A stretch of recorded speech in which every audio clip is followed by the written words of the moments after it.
सिर जो ताज बणायो सी उन यार वफ़ा न कई आहे। जंहिंजे ख़ातिर जग सां फिटायो सी उन यार वफ़ा न कई आहे। दिल टुटल वरी न ठहंदी, हीअ चोट मूंखे यादि रहंदी, हीअ चोट मूंखे यादि रहंदी।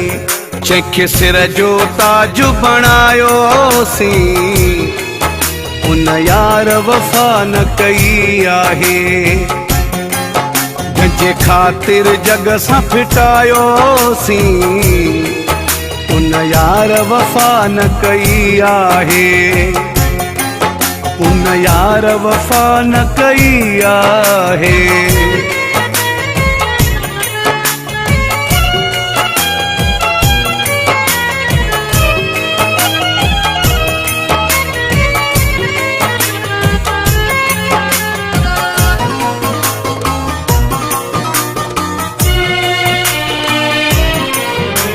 सोचो दिल जी दुनिया का नहीं वञी मां वसाईंदुमि, जेको पसंदि आहे मूंखे पिनी तंहिंजो प्यार वञी मां पिराईंदुमि, तंहिंजो प्यार वञी मां पिराईंदुमि।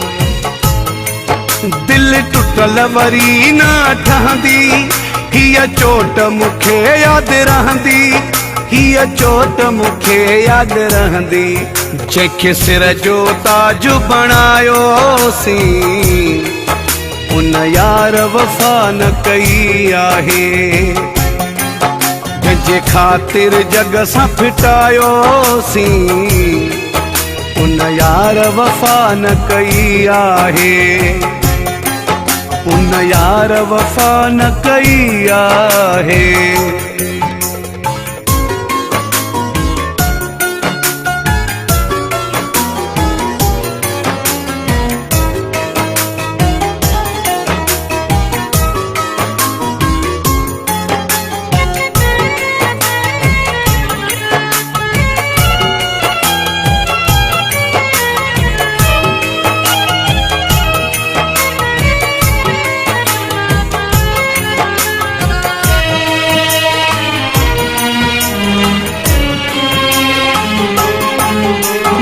पाण खे दुख में रखी सभु ख़ुशियूं पियो ॾियणो चाहियां, सभिनी खे पोइते करे मां भी हिकु हुन जो थियणो पियो चाहियां, हिकु हुन जो थियणो पियो चाहियां। दिल टुटल वरी न ठहंदी, हीअ चोट मूंखे यादि रहंदी, हीअ चोट मूंखे यादि रहंदी। जंहिंखे सिर जो ताज बणायो सी उन यार वफ़ा न कई आहे। जंहिंजे ख़ातिर जग सां फिटायो सी उन यार वफ़ा न कई आहे। उन यार वफ़ा न कई आहे।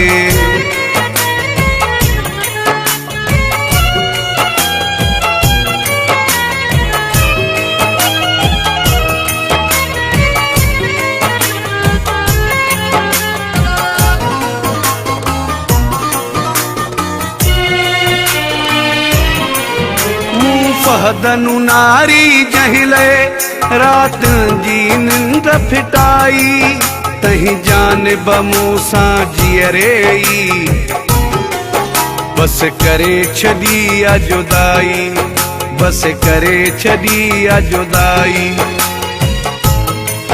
दिल टुटल वरी न ठहंदी, हीअ चोट मूंखे यादि रहंदी, हीअ चोट मूंखे यादि रहंदी।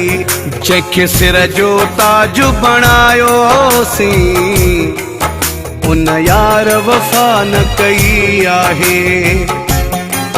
जंहिंजे ख़ातिर जग सां फिटायो सी उन यार वफ़ा न कई आहे। उन यार वफ़ा न कई आहे। उन यार वफ़ा न कई आहे।